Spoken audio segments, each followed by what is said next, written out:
नमस्कार दर्शकों, बात आज के चैनल में आपका स्वागत है। मैं हूं पारुल शर्मा और पेश है आज की सच्ची बात पक्की बात।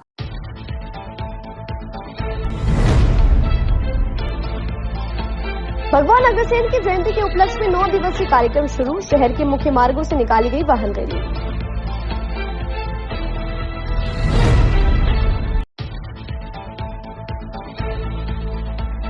चामुंडा माता मंदिर में पुष्कर के रास्ते के लिए सीसी सड़क निर्माण कार्य शुरू। विधानसभा अध्यक्ष देवनानी ने दी मंजूरी।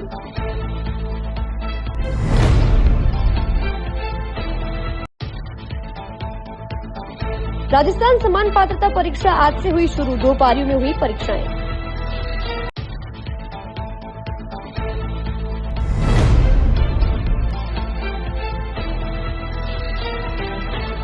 टाटा पावर ने लगाया दरबार। उपभोक्ताओं की समस्याओं पर किया विचार।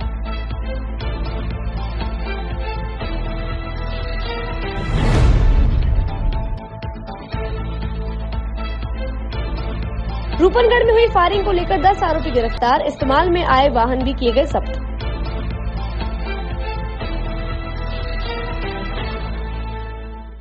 ऐसा स्कूल तलाश रहा हूँ जहाँ बच्चा स्टडी करे और साथ में उसे सभी स्पोर्ट्स फैसिलिटीज भी मिले। अपने बच्चे के लिए सतगुरु इंटरनेशनल स्कूल चुनो। स्टडी के साथ साथ यहाँ इवनिंग में नेशनल लेवल के कोचेज द्वारा swimming, badminton, lawn tennis, table tennis, basketball जैसे स्पोर्ट्स की ट्रेनिंग दी जाती है। अरे वाह! सतगुरु इंटरनेशनल स्कूल, पृथ्वीराज नगर, ऑपोजिट ए ब्लॉक, पंचशील, अजमेर।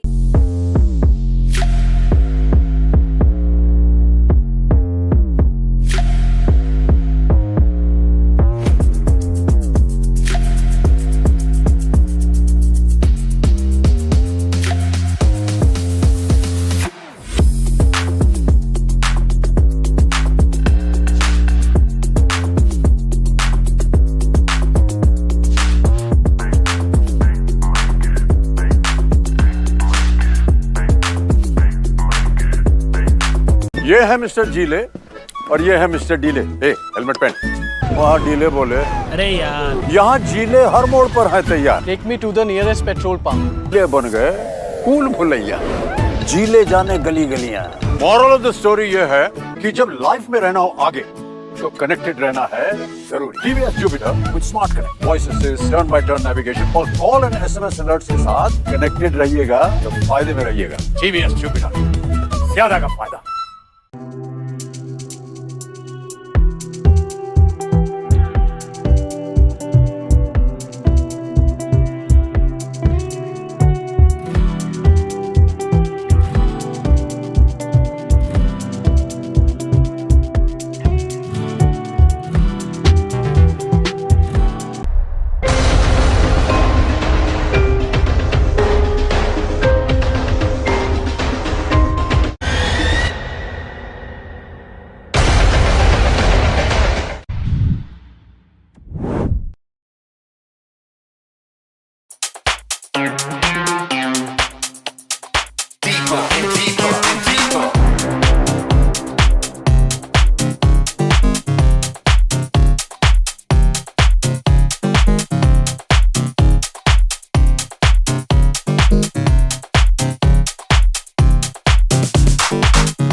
ये सर्किट मामू नहीं बनने का, रेडीनेट फाइबर लगाने का। इंटरनेट बोले तो रेडीनेट फाइबर नेट। डिटेल्स के लिए 7412001234 पे कॉल लगाने का। सही है भाई। इंटरनेट बोले तो रेडीनेट फाइबर। अब शुरू करते हैं बातों का बेहतरीन सफर। अग्रवाल समाज के राधे देव भगवान श्री अग्रसेन की 5148वीं जयंती जो कि आगामी 3 अक्टूबर को है, उसके लिए समाज द्वारा तैयारियां शुरू कर दी गई हैं। इस उपलक्ष्य पर हर वर्ष की भांति इस वर्ष भी 9 दिवसीय कार्यक्रम का आज से प्रारंभ हुआ है। इसी के तहत आज एक वाहन रैली निकाली निकाली गई, जो कि केसरगंज से प्रारंभ होकर शहर के मुख्य मार्गों से होते हुए अग्रवाल पाठशाला पर समाप्त हुई। तत्पश्चात झंडारोहण किया गया। इस दौरान समाज के गणमान्य लोग वहां पे उपस्थित रहे। अग्रवाल समाज के आराध्य देव हमारे अग्रकुल प्रवर्तक भगवान श्री अग्रसेन जी की 5148वीं जयंती 3 अक्टूबर को है। उस उपलक्ष्य में हर वर्ष की भांति इस वर्ष भी अग्रवाल पाठशाला सभा एवं श्री अग्रसेन जयंती महोत्सव समिति के संयुक्त तत्वाधान में 9 दिवसीय कार्यक्रम का आज से शुभारंभ हुआ है। आज हमारे मुख्य अतिथि गणेश लाल जी अग्रवाल के द्वारा हरी झंडी दिखाकर वाहन रैली का शुभारंभ किया गया। यह वाहन रैली प्रमुख मार्गों से होती हुई केसरगंज से प्रारंभ हुई, प्रमुख मार्गों से होती हुई यहाँ अग्रवाल पाठशाला सभा आकर ध्वजारोहण कार्यक्रम के रूप में परिवर्तित हो गई। यहाँ पर हमारे ध्वजारोहण कार्यक्रम के मुख्य अतिथि आदरणीय लक्ष्मी नारायण जी अट्टूका ने ध्वजारोहण करके 9 दिवसीय कार्यक्रम का विधिवत शुभारंभ किया।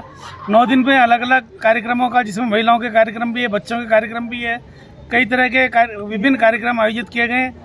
अग्रवाल पाठशाला सभा और अग्रसेन जयंती महोत्सव समिति की तरफ से अजमेर के तमाम अग्रवाल बंधुओं से आग्रह कि सभी 9 दिवसीय कार्यक्रमों में अधिक से अधिक संख्या में भाग लेकर इन कार्यक्रमों को सफल बनाएं। धन्यवाद। जय अग्रसेन, जय अग्रवाल। कलयुग के अवतारी, अहिंसा के पुजारी, समाजवाद के प्रथम प्रणेता हमारे अग्रकुल प्रवर्तक भगवान श्री अग्रसेन जी की हम 5148वीं जयंती मनाने जा रहे हैं। ये जयंती में आज हमने सुबह केसरगंज से वाहन रैली निकाली। जोर शोर के साथ सैकड़ों युवकों ने साइकिल और गाड़ियों के साथ भाग लिया। मातृशक्ति ने भी इसमें अपना योगदान दिया। अग्रसेन जी के जयकारे के साथ केसरगंज से प्रारंभ होकर विभिन्न मार्गों से होती हुई ये रैली आज अग्रवाल पाठशाला सभा पहुंची। इस रैली को हमारे मुख्य अतिथि प्रसिद्ध समाज सेवी गणेश लाल जी अग्रवाल एडवोकेट ने हरी झंडी दिखा के रैली को रवाना किया। इसके बाद हमारे यहाँ पे ध्वजारोहण का कार्यक्रम प्रारंभ हुआ, जो कि हमारे 9 दिवसीय कार्यक्रम होते हैं उसकी प्रारंभ की सूचना है। ये ध्वजारोहण के साथ हमारे मुख्य अतिथि लक्ष्मी नारायण जी अट्टूका के कर कमलों से इस ध्वजारोहण का कार्यक्रम किया गया। और ध्वजारोहण के कार्यक्रम के बाद यहाँ सैकड़ों की संख्या की उपस्थिति में मंच कार्यक्रम आयोजित किया गया, जिसमें सभी का स्वागत किया गया। और आने वाले समय जो 9 दिवसीय हमारे कार्यक्रम होंगे उनकी रूपरेखा इस कार्यक्रम में सबको जानकारी दी गई और पूरे समाज को इस कार्यक्रम के माध्यम से आमंत्रित किया गया कि वो इस कार्यक्रम में भाग ले। आज के दिन ही, आज शाम को हमारी सद्भावना और एकता का परिचायक श्री अग्रसेन मेले का भव्य शुरुआत आज की जाएगी। भव्य मेला हमारे अग्रसेन महाराज अग्रसेन पब्लिक स्कूल प्रांगण में किया जाएगा, जिसके अंतर्गत हमारे समाज के सभी बंधुओं के द्वारा 40 से ज़्यादा संख्याओं में व्यंजनों और गेम्स की दुकानें, स्टॉल्स लगाई जाएगी और साथ में मंच कार्यक्रम किए जाएंगे, जहां बच्चों के लिए, बड़ों के लिए कई तरह की प्रतियोगिताएं आयोजित की गई है। इस मेले का उद्देश्य है समाज में एकता व सद्भावना के लिए सब एक जगह इकट्ठा होना, मनोरंजन करना और स्वादिष्ट व्यंजनों के साथ उसका लाभ लेना। ये कार्यक्रम हम आज शाम को हमारे मुख्य अतिथि सुरेश जी गोयल की उपस्थिति में कार्यक्रम आयोजित किया जाएगा। और आगे भी 8 दिवसीय कार्यक्रम, आगे 8 दिन और हमारे कार्यक्रम होंगे। उन सबके लिए मैं महाराजा अग्रसेन जयंती महोत्सव समिति की ओर से आप सभी अग्रबंधुओं को, अजमेर के तमाम अग्रबंधुओं को सादर आमंत्रित करता हूँ। विधानसभा अध्यक्ष व अजमेर उत्तर विधायक वासुदेव देवनानी द्वारा फाइसागर रोड स्थित चामुंडा माता मंदिर के रास्ते में सड़क निर्माण के लिए 40 लाख रुपए के कार्य का शुभारंभ किया गया। वे आगामी 1 माह में कार्य पूर्ण होकर अजमेर की जनता को नई सीधी सड़क देने का आश्वासन दिया गया। अजमेर उत्तर में निरंतर हो रहे हैं। जब से नई सरकार आई है तब से यह सड़कों का काम, नालियों का काम और सामुदायिक भवनों के काम शुरू हुए हैं। आज उसके तहत चामुंडा चौराहे से लेकर के चामुंडा मंदिर तक यह सड़क है, जिसके बनने के निर्माण के काम का आज श्री गणेश किया है। इस पर 40 लाख रुपए व्यय होंगे और मैं समझता हूँ कि अभी ये नवरात्रि के तुरंत बाद हम इसको शुरू करेंगे, ताकि यहाँ पे हजारों श्रद्धालु आते हैं, उनको किसी प्रकार का कोई कष्ट न हो। और विशेष रूप से पूरी सड़क हर रविवार को, हर नवरात्रि में हजारों लोग आते हैं, तो उनको किसी प्रकार तकलीफ नहीं हो, इसलिए सड़क को हमने प्रस्तावित करके आज हमारे विभाग ने इसका टेंडर वगैरह किए, वर्क ऑर्डर दी करके आज इसका शुभारंभ हमने किया है। दोस्तों, आगामी लगभग 1 महीने के अंदर ये बन करके तैयार होगी। विशेष रूप से मैंने आग्रह किया कि चामुंडा चौराया भी इसमें ली करके, और जहाँ जहाँ बीच में जो कहीं पानी आ रहा है वहाँ पे सीसी सड़क दें ताकि यह भविष्य में टूटे नहीं और यह लगातार चलती रहे। इसके पहले भी यहाँ पे जब सड़क का एक पार्ट टूट गया था उस समय भी एडीओ को कह करके 30 लाख रुपए से उस सड़क को भी ठीक करवाया।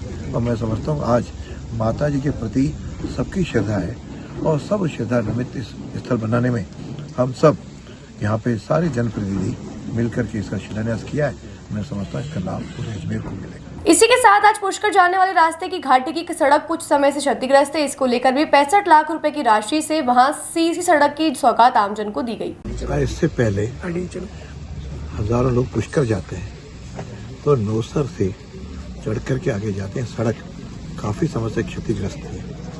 उस सड़क के लिए भी लोगों का भी आग्रह था और हम सबने भी तय किया।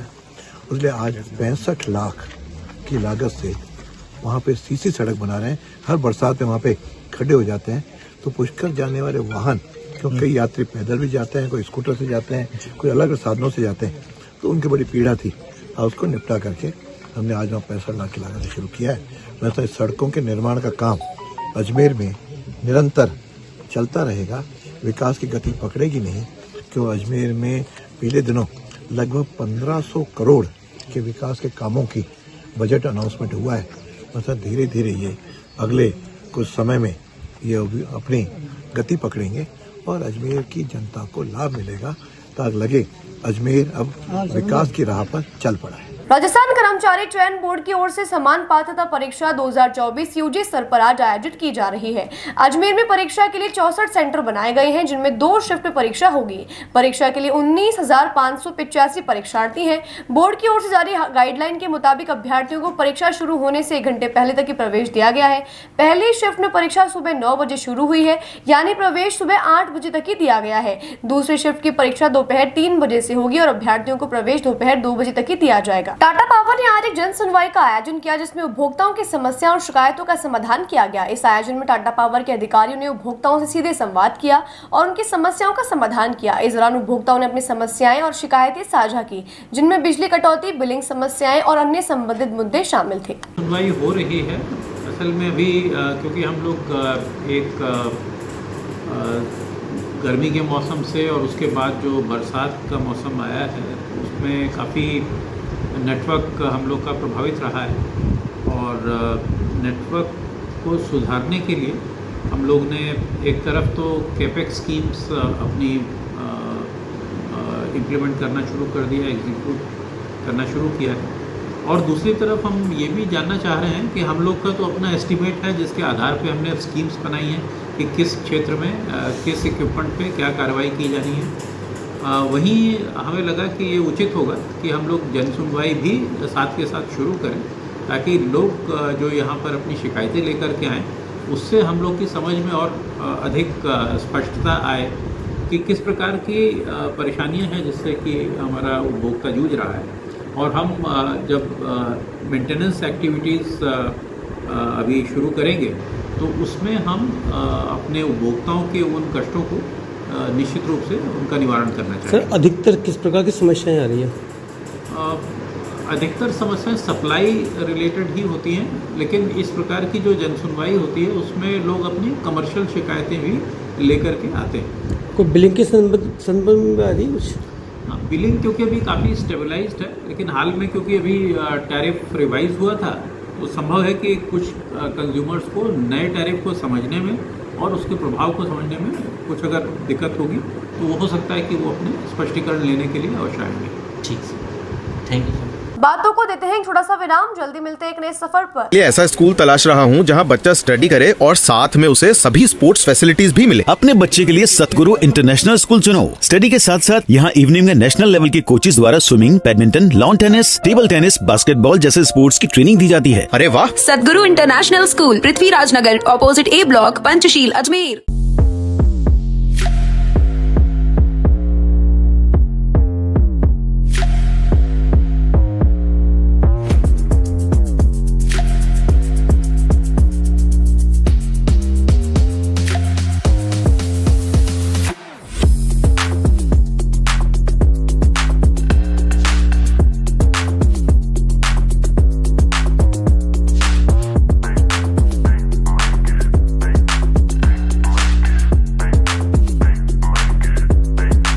ये है मिस्टर जीले और ये है मिस्टर डीले। ए, हेलमेट पहन।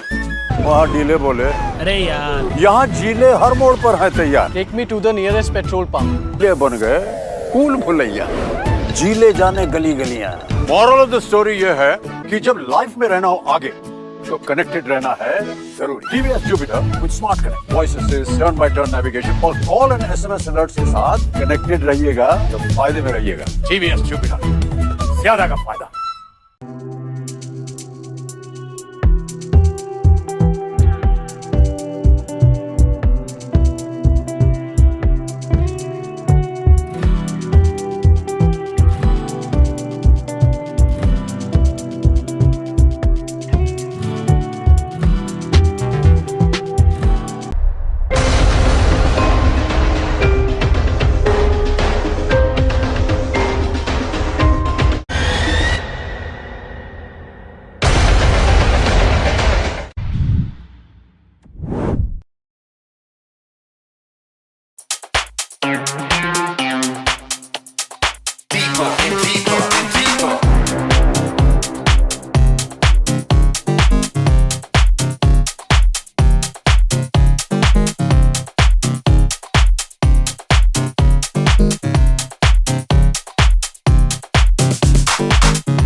ये सर्किट मामू नहीं बनने का, रेडीनेट फाइबर लगाने का। इंटरनेट बोले तो रेडीनेट फाइबर नेट। डिटेल्स के लिए 7412001234 पे कॉल लगाने का। सही है भाई। इंटरनेट बोले तो रेडीनेट फाइबर। एक बार फिर आपका स्वागत है। आइए चलते एक नए सफर पर। प्रॉपर्टी विवाद को लेकर रूपनगढ़ में फायरिंग कर हत्या के मामले में पुलिस ने 10 आरोपियों को गिरफ्तार किया है, जिनके कब्जे से वारदात में उपयोग के लिए लिए गए 10 वाहन जब्त किए गए हैं। गिरफ्तार 10 आरोपियों में 6 आरोपी घटना के समय शामिल थे, बाकी 4 आरोपी वारदात के षड्यंत्र में शामिल थे। पुलिस मामले में फरार मुख्य आरोपी की तलाश में जुटी है, जिनके ऊपर 50-50 हजार रुपए का इनाम घोषित किया गया है। आज मामले का खुलासा अजमेर एसपी वंदिता राणा के द्वारा किया गया। एसपी वंदिता राणा ने बताया कि रूपनगढ़ में जघन्य हत्याकांड में फायरिंग कर दहशत फैलाने वाले बीआरसी ग्रुप के 10 अपराधियों को गिरफ्तार किया गया है, जिनसे मामले में पूछताछ जारी है। देखिए, बहुत सारी चीज़ें अनुसंधान का विषय है जो इस स्टेज पे खोला जाना संभव नहीं रहेगा, और अगर ऐसा कोई कॉन्स्पिरेसी वाली बात आती है तो वो भी अनुसंधान में क्लियर हो जाएगी। इनमें जो है हमने 40 से ज़्यादा लोगों को छोटी छोटी टीमों में विभाजित करके हर एक आदमी को स्पेसिफिकली जो अभियुक्त है उनका टारगेट देके कि इनके पीछे ये टीम काम करेगी, इनके पीछे ये टीम काम करेगी। उसके अलावा जो आसूचना संकलन है वो आसूचना संकलन करके आम जनता के जहाँ पर भी इनके घर हैं वहाँ पे इनके परिवारजनों से बात करके पूछताछ करके हर एक जो हमारे पास एट डिस्पोजल जो हमारी पुलिस की प्रक्रिया होती है जिसके थ्रू हम लोगों को गिरफ्तार करने की कोशिश करते हैं, वो सारे टूल्स हमने इसके अंदर यूज़ करके और इनको अलग अलग जगह से हम लेके आए हैं और इन्हें हमने गिरफ्तार किया। स्कॉर्पियो गाड़ी है और अन्य वाहन है जिनको जब्त किया गया है। इनके अंदर जो 4 लोगों को अभी इनामी कर रखा है वो लोग तो नहीं है, उनके ऊपर हमारी टीम जो है वो पूरी तरीके से प्रयासरत है। लेकिन इस पूछताछ के बाद एक और आदमी जिसके पास फायर आर्म था, जिसने फायरिंग की थी, उसको नामजद कर लिया गया है। उसके ऊपर भी इनाम घोषित कर दिया गया है और हम आशा करते हैं कि जल्दी ही इन लोगों पे हमें सफलता प्राप्त होगी। इसके साथ साथ जो स्टेप्स हैं इस प्रकार के क्राइम को रोकने के लिए वो लिए जा रहे हैं। इन लोगों की प्रॉपर्टी जो है उनकी पूरी की पूरी डिटेल्स ली जा रही है। जो नए कानून के अंदर प्रॉपर्टी जो प्रोसीड्स ऑफ क्राइम होते हैं उनको जब्त करने की जो प्रक्रिया होती है उसके ऊपर हमारी पूरी टीम जो है वो वर्क कर रही है। और जो भी इनके सहयोगी हैं, कड़ी से कड़ी जोड़कर, ना केवल जो मौके पर उपस्थित लोग थे, पर जिस इंसान ने किसी भी कैपेसिटी में इनकी मदद करी है, इनको शरण देने में, इनको भगाने में, गाड़ी प्रोवाइड कराने में, कोई फ़ोन प्रोवाइड कराने में, हर आदमी की अकाउंटेबिलिटी फिक्स करी जाएगी। और ये एक ऑर्गेनाइज क्राइम है, तो इसके अंदर जो हमारा अब नया कानून आया है जिसमें ऑर्गेनाइज क्राइम के विरुद्ध और भी ज़्यादा सख्त जो प्रावधान है उनका प्रयोग किया जा रहा है और इनके खिलाफ कार्रवाई की जाती है। मैम, जो 10 आरोपी पकड़े कौन है और क्या इनका रिकॉर्ड है? जो 10 आरोपी हमने पकड़े हैं उन 10 का जो रिकॉर्ड है वो तो आपको प्रेस नोट के साथ मिल ही जाएगा। इसके अंदर 6 अभियुक्त ऐसे हैं जो मौके पर उपस्थित थे और 4 अभियुक्त ऐसे हैं जिन्होंने इनकी एक्टिवली सहायता करी है। ये इसी गैंग से जुड़े हुए लोग हैं जिसके अंदर ये जो नामजद आरोपी बलवा राम है उसके 2 भतीजे भी शामिल हैं और बाकी लोगों की जो है अभी टीम्स बनाकर टीम गठित की हुई हैं जैसे कि आप लोग जानते हैं और कंटिन्यूसली हम लोग दबिशें दे रहे हैं। ना केवल आरोपियों की तलाश के लिए दबिशें दी जा रही हैं किंतु जो इनके सपोर्टर्स हैं उनके ऊपर दबिशें देके इनका जो बेस है वो ख़त्म करने का पूरा प्रयास किया जा रहा है। तो इस प्रकार से ये 10 लोग के तो नाम अपने को पहले से भी खुलासा हो रखा है। एक व्यक्ति का और हमारे सामने अब पूरे के पूरे अनुसंधान में नाम सामने आया जिसका नाम राजवीर फौजी है और जिसको भी हमने आइडेंटिफाई करने के बाद उसके ऊपर भी हमारी टीम्स जो है वर्क कर रही है। क्या राजवीर गिरफ्तार हो चुका है? प्रयासरत हैं सारे ही लोगों को गिरफ्तार करने के लिए। ये काउंटिंग जो आप बता रहे हैं 10, ये तो सेकंड डे की काउंटिंग है क्या उसके बाद कुछ और लोग? देखिए जो काउंटिंग जो सेकंड डे वाली जो आप बात बोल रहे हैं हम लोगों ने एक्चुअली पूछताछ के लिए समय समय पर लाके तो हम 85 लोगों से पूछताछ कर चुके हैं। 85 लोगों से पूछताछ करने के बाद ये 10 जो है इनको हमने गिरफ्तार किया है क्योंकि इनका रोल जो है हमें इस पूरे घटनाक्रम में सामने आया है। गिरफ्तार लोगों में क्या बलवा राम का बेटा भी शामिल है? लोग हैं उनकी पूरी डिटेल्स हम आपको शेयर कर ही रहे हैं लेकिन इसमें बेटा अभी शामिल नहीं है। वजह क्या रही? घटनाक्रम की वजह जो है वो नेचुरली प्रॉपर्टी डिस्प्यूट जो है वो उस तरीके से सामने आया है अब तक का जो घटनाक्रम हुआ है कि एक वो जो प्लॉट ऑफ लैंड है उस लैंड के ऊपर सरपंच के द्वारा कुछ पट्टे दिए गए थे तो एक पार्टी जो है वो उस पर वर्क कर रही थी और ये बलवा राम वाली पार्टी ने आके वहाँ पर इस तरीके से इनका आपस में झगड़ा हुआ, रोकने का प्रयास किया और उसके बाद ये पूरी की पूरी घटना कारित की गई। ये तो एक जांच का विषय है कि और क्या इसके अंदर डिटेल्स हैं जिसके लिए भी जांच की जा रही है और अभी जो प्रॉपर्टी है जब तक ये चीज़ क्लियर नहीं हो जाती तब तक उस पर यथास्थिति जो है वो बरकरार है। अनुसंधान का विषय है, अभी अनुसंधान के बाद क्लियर होगा। सरपंच के खिलाफ मैम रूपनगढ़ थाने में ये जो बात है ये मेरे सामने आई है पिछले 2-4 दिनों में। तो जो इस प्रकार के जितने भी प्रकरण दर्ज हैं उनको कार्यालय में बुलाकर मंगवाकर रिव्यू किया जा रहा है। जिसकी गलती होगी, जहाँ जहाँ गलती होगी उसके खिलाफ मोस्ट डेफिनेटली कार्रवाई की जाएगी, किसी भी आरोपी को बख्शा नहीं जाएगा। मैम, बलवा राम का बेटा नामजद है और क्या उसे वो अभी भी वही रूपनगढ़ में है या फरार? देखिए ये सब अभी अनुसंधान का विषय है, अनुसंधान में आगे की स्थितियां क्लियर होती रहेंगी। बलवा से भी पूछताछ की संभावना है? बिल्कुल संभावना है। पूछताछ के साथ साथ जो एक्शन लीगल जो एक्शन बनेगा वो सब एक्शंस की संभावना है और किया जाएगा। बातों को देते हैं एक छोटा सा विराम, जल्दी मिलते हैं एक नए सफर पर। ये ऐसा स्कूल तलाश रहा हूँ जहाँ बच्चा स्टडी करे और साथ में उसे सभी स्पोर्ट्स फैसिलिटीज भी मिले। अपने बच्चे के लिए सतगुरु इंटरनेशनल स्कूल चुनो। स्टडी के साथ साथ यहाँ इवनिंग में नेशनल लेवल के कोचेज द्वारा swimming, badminton, lawn tennis, table tennis, basketball जैसे स्पोर्ट्स की ट्रेनिंग दी जाती है। अरे वाह! सतगुरु इंटरनेशनल स्कूल, पृथ्वीराज नगर, ऑपोजिट ए ब्लॉक, पंचशील, अजमेर।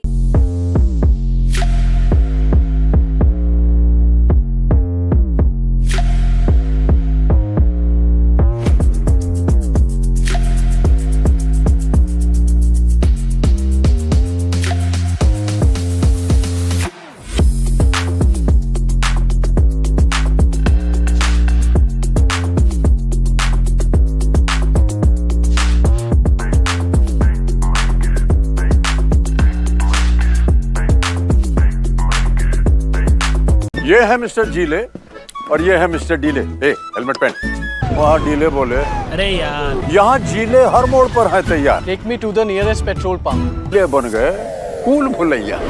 जीले जाने गली गलियां। मॉरल ऑफ द स्टोरी ये है कि जब लाइफ में रहना हो आगे तो कनेक्टेड रहना है जरूरी। TVS Jupiter with smart connect, voice assist, turn by turn navigation और कॉल एंड एसएमएस अलर्ट्स के साथ कनेक्टेड रहिएगा तो फायदे में रहिएगा। टीवीएस जुपिटर, ज्यादा का फायदा।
सर्किट, मामू नहीं बनने का, रेडीनेट फाइबर लगाने का, इंटरनेट बोले तो रेडीनेट फाइबर नेट। डिटेल्स के लिए 7412001234 पे कॉल लगाने का। सही है भाई। इंटरनेट बोले तो रेडीनेट फाइबर। एक बार फिर आपका स्वागत है। आइए चलते एक नए सफर पर। आज विश्व पर्यटक दिवस के अवसर पर प्रदेश भर के सभी संग्रहालय व स्मारक देशी व विदेशी पर्यटकों के लिए निःशुल्क प्रवेश रखे गए हैं। इसी अवसर पर राजकीय संग्रहालय अजमेर में भी देशी व विदेशी पर्यटकों के लिए निःशुल्क रखा गया है। इस अवसर पर स्कूली छात्र व काफी मात्रा में पर्यटक संग्रहालय पहुंच रहे हैं। इसका मुख्य उद्देश्य लोगों को भारतीय सभ्यता व भारत के इतिहास से जोड़ना है। देखिए, आज विश्व पर्यटन दिवस के अवसर पर हमने देशी विदेशी सभी प्रकार के जो पर्यटक हैं उनके लिए संग्रहालय और स्मारक पूरे राजस्थान में ये निःशुल्क रखे हैं, ताकि लोग अब भारतीय सभ्यता संस्कृति से अधिक रूबरू हो सकें और ऐसे लोग भी उनको देख सकें जो शुल्क नहीं दे सकते। अपना जो यहाँ का टाइमिंग है वो 9:30 से और 5 बजे तक का रहता है।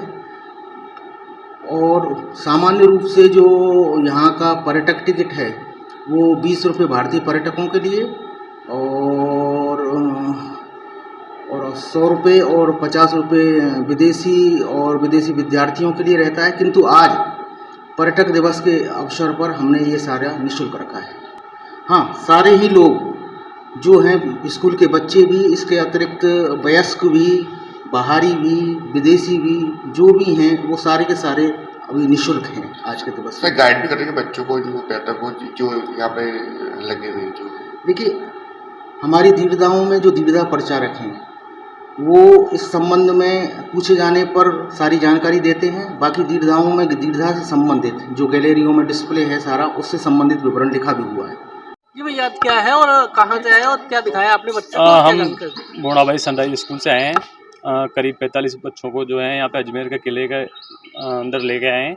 आज विश्व पर्यटन दिवस पर अजमेर किले भ्रमण का इनका कार्यक्रम रहा। इस किले के अंदर जो संग्रहालय हैं उसमें पड़ी पुरानी तोपें, पुराने जो हथियार हैं और किले की बनावट दिखाई है इनको, और किले से जुड़ा हुआ जो इतिहास है उससे बच्चों को परिचय करवाया है। और पर्यटन का इन बच्चों के जीवन में जो महत्व है इनकी शिक्षा के लिए, उससे बच्चों को अवगत कराया। बच्चे नोटिस भी किया चीज़ को? हाँ, बच्चों ने इनके लिए डायरिया लेके आए हैं, उनमें सब तरह की इनकी जो जानकारियाँ वो लिखी हैं इन्होंने, और पहले ये इससे जुड़े हुए तथ्य हैं वो लिख करके लेके आए थे, वो उससे इन्हें जानकारी पाई। करीब कितने बच्चे? करीब 45 बच्चे हमारे स्कूल में आज हम लेके आए हैं यहाँ पर, जो 3 कक्षाओं से हैं। आज विश्व पर्यटन दिवस है और आज हम अजमेर के किले में आए हैं, जो ये अकबर का किला है।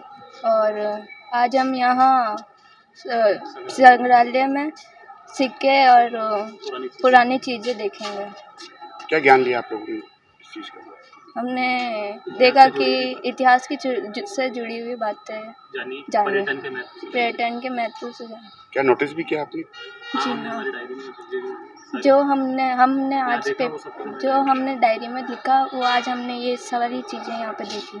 बूंदी में कोटा विकास प्राधिकरण द्वारा राजा सूरजमल की 600 वर्ष पुरानी छतरी तोड़ने के विरोध में आज श्री छात्र पुरुषार्थ फाउंडेशन द्वारा जिला कलेक्टर को मुख्यमंत्री के नाम ज्ञापन सौंपा गया, जिसमें कई अधिकारियों व कर्मचारियों को बर्खास्त कर उनके खिलाफ आपराधिक मुकदमा दर्ज करने की मांग की गई। गौरतलब है कि बीते दिनों कोटा विकास प्राधिकरण द्वारा हवाई अड्डे के निर्माण के चलते इस प्राचीन छतरी को ध्वस्त कर दिया गया था, जिसको लेकर राजपूत समाज सहित कई समाज और संस्थानों में रोष व्याप्त है। आज अजमेर में दिए गए ज्ञापन में उसी स्थान पर छतरी का पुनः निर्माण करने की मांग की गई और 100 वर्षों से अधिक पुराने उन सभी स्मारकों और प्राचीन स्थलों के संरक्षण के लिए एक स्पष्ट नीति बनाने का आग्रह किया गया। यहाँ आपको बता दें कि राजा सूरजमल हाड़ा ने बाबर के खिलाफ 1527 में खानवा के युद्ध में अपने अदम्य साहस का परिचय दिया था। बूंदी स्थित महाराजा सूरजमल जी की प्राचीन छतरी, जो कि वहाँ की एक आस्था का बहुत बड़ा केंद्र था, सर्व समाज के द्वारा उसको भूमिया जी के रूप में पूजा जाता था, उसको कोटा डेवलपमेंट अथॉरिटी ने जिस प्रकार से ध्वस्त किया, विध्वंस किया, और ये सब की जन की वहाँ के सर्व समाज की आस्था का केंद्र था और उसको ध्वस्त किया गया। तो हम सब की मांग है कि उसका पुनर्निर्माण किया जाए और उसके निर्माण के साथ में ही वहाँ पे हमारी राज्य सरकार से ये भी मांग है कि जो भी भूमिया जी के स्थान, जो भी अच्छी प्राचीन स्थान है, जो भी बावड़ियाँ हैं, जो जन आस्था के केंद्र है, 100 वर्ष से पुराने, उन सब को पुनर्निर्माण कराया जाए और उनके लिए एक ऐसा एक्ट लाया जाए कि उनसे कोई छेड़खानी या किसी प्रकार की तोड़फोड़ की मद में नहीं आए। और हमारी ये मांग है कि जितने भी जो प्राचीन स्थल है उनको संरक्षित किया जाए। और जिस प्रकार राजस्थान की जो भूमि है एक पूरे विश्व में विख्यात है पर्यटन के रूप में, ऐतिहासिक, और आज विश्व पर्यटन दिवस भी है, तो हमारी मांग है सरकार से कि इनको संरक्षण किया जाए। आज विश्व पर्यटन दिवस है और विश्व पर्यटन दिवस पे इस तरीके की कोई घटना हो रही है वो अशोभनीय है। सरकार को इस मामले में तुरंत प्रसंज्ञान ले लेना चाहिए। आज कोई भी धरोहर बनी हुई है, धरोहर के पीछे इतिहास है और इतिहास वैसे ही नहीं बनता, इतिहास के पीछे सिर कटाने पड़ते हैं। जब इतिहास बनता है इतिहास के लिए मृत्यु को गले लगाना पड़ता है। जब इतिहास बनता है इतिहास के लिए अपने परिवार खोने पड़ते हैं। जब इतिहास बनता है इतिहास ऐसे नहीं बनता। अगर इतिहास के खिलाफ कोई कार्रवाई होती है या कोई विखंडित होती है, नष्ट करने की कोशिश करते हैं तो उसके खिलाफ सख्त से सख्त कार्रवाइयाँ होनी चाहिए और धरोहर संरक्षण का विशेष ध्यान रखना चाहिए। आप कितनी भी कोशिश कर लीजिए, आज अजमेर जैसी कलेक्ट्री क्या बना सकते हैं क्या?